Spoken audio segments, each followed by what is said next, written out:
friends. Today we are going to make another recipe that gets its name from a place. The place is Naples in Italy, and the recipe is Neapolitan Bars. So when you hear Neapolitan, it's referring to Naples, a city in Italy.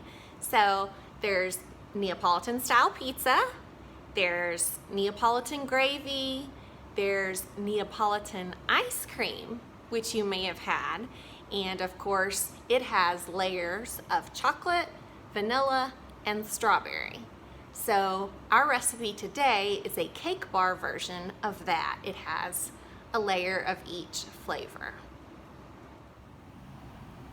The ingredients you need to make Neapolitan cake bars are 1.5 cups of butter.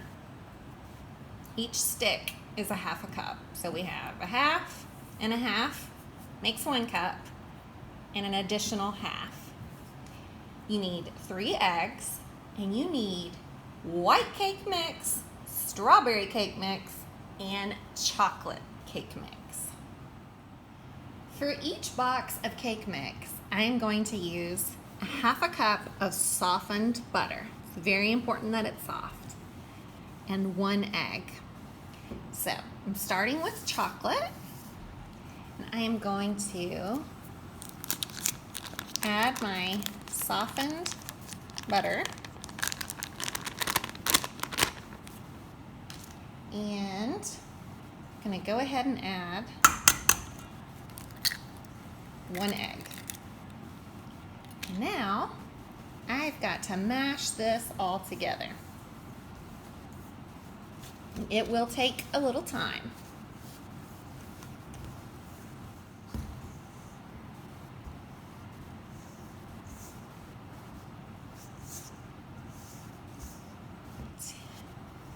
So once it's looking about like this, it's time to press it into the bottom of a 13 by 9 inch pan. Okay, I've got my 13 by 9 pan. It is not greased, and I've got really clean hands. And I am gonna take this and press it into the bottom of the pan till it's in an even layer.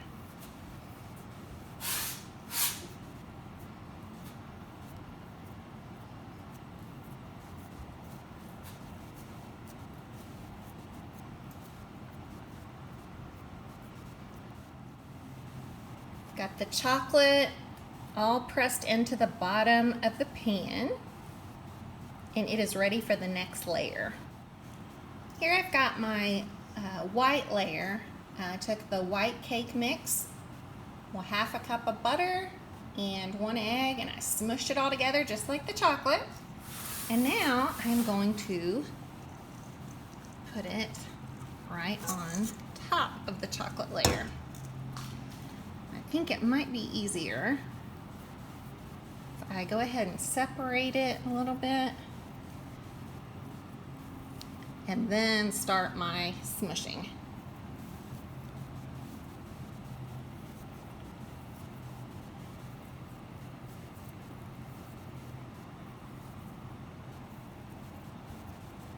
All right.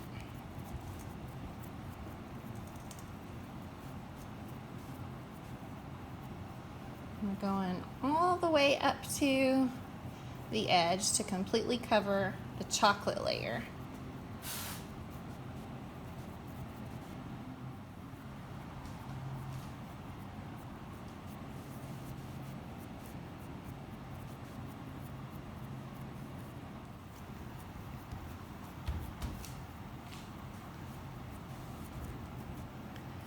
All right, completely covered. Time for the last layer. All right, last layer is ready. Took my strawberry cake mix, 1/2 cup of butter, 1 egg, smushed it all together. Now I'm gonna add it to the top.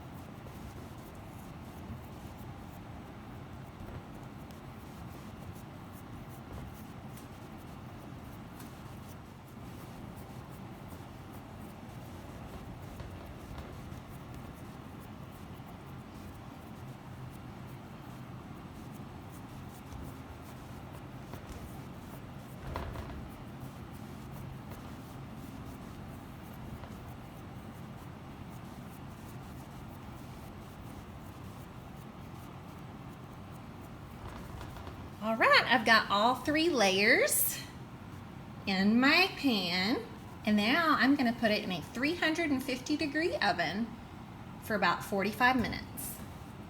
All right, this is what my Neapolitan bars look like after 45 minutes in the oven. And now it needs to cool for about 45 minutes before I can slice it into bars. So here they are, all cut up, and you can see all 3 delicious layers in the Neapolitan bar. Our story today is Priceless Gifts, a folktale from Italy by Martha Hamilton and Mitch Weiss, published by August House. Long ago, a merchant named Antonio made his home in the city of Genoa, Italy. One day, Antonio filled his ship with goods and sailed to some faraway islands. There, he planned to obtain spices that were in great demand at home.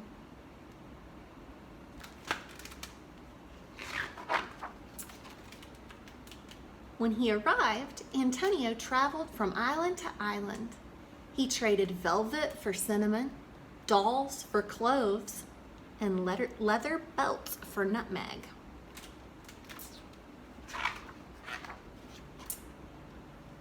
On one island, Antonio was invited to dine at the king's palace.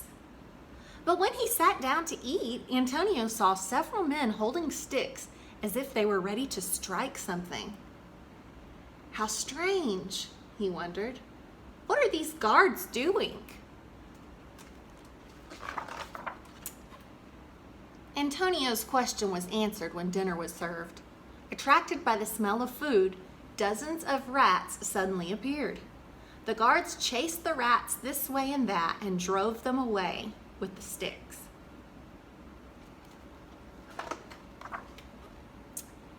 Antonio was horrified. "Your Majesty," he said, "don't you have cats on this island?" The king looked baffled. "Cats? Never heard of them. What are they?" "Cats are small, furry animals that love to hunt," replied Antonio.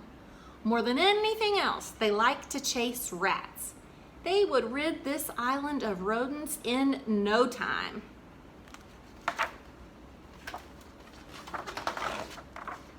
"Really?" asked the king. "Where might we find some cats? If you bring us some, we will pay anything for them.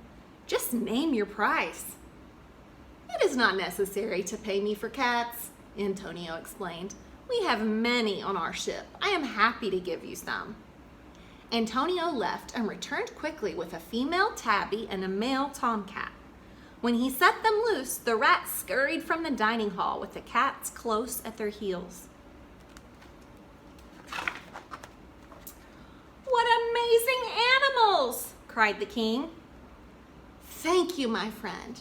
Now I would like to give you something in return." The king presented Antonio with a chest filled with precious stones and gleaming jewels. "Your Majesty, there is no need for this," protested Antonio. But the king would not take no for an answer. "Antonio, you have given us a priceless gift. Besides, we have so many gems and jewels on our island that we don't know what to do with them.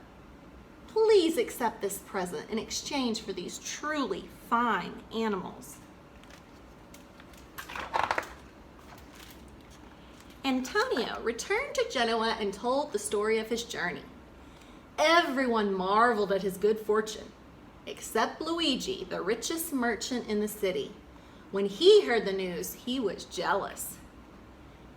The king of that island gave Antonio all those rare jewels and stones for 2 worthless cats, Luigi said to himself. Why, the poorest peasant could have given him that gift. Imagine what the king would give me if I brought him something of real value. And so Luigi packed a ship full of splendid sculptures, exquisite paintings, and the finest fabrics.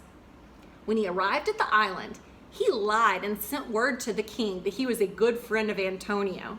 Upon hearing this, the king invited Luigi to dinner.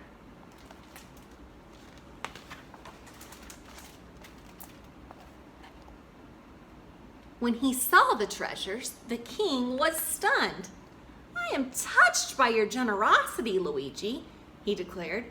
"I don't know how I can repay you."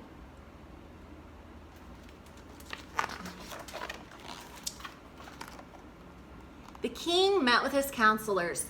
After some time, Luigi was called to the royal chamber. "We have debated at length about a present for you, Luigi. I am pleased to say that we have finally come up with the perfect one. It is truly priceless." With that, the king ordered his servants to bring in the gift.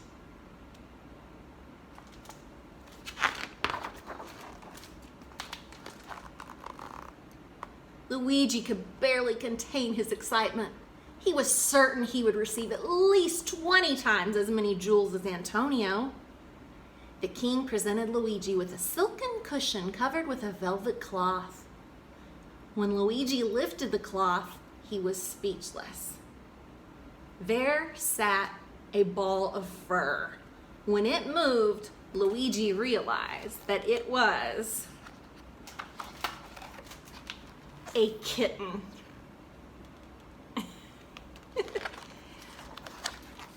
The priceless cats that your friend Antonio gave us just had a litter of kittens. Because you blessed us with such lavish gifts, we wanted to pay you with our most precious possession.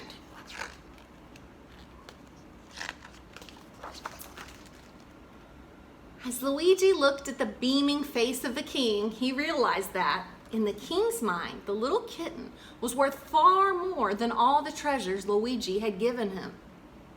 He knew the right thing to do was smile and pretend to be delighted with the gift, and that's what he did. And although Luigi did not return home a richer man, he was certainly a wiser one. The end. You ever heard the saying, one man's trash is another man's treasure? Just depends. Those cats were super valuable to the king, but they didn't mean anything to Luigi because they had tons of them. They never knew what it was like to not have cats. All right, I have a couple nonfiction recommendations. If you want to read more about Italy ABCs, a book about the people and places of Italy. That's by Sharon Katz Cooper. And then, if you want to cook some Italian food, I recommend Cool Italian Cooking, Fun and Tasty Recipes for Kids by Lisa Wagner. All right, that's all the time that I have for today, so I'll see you next time.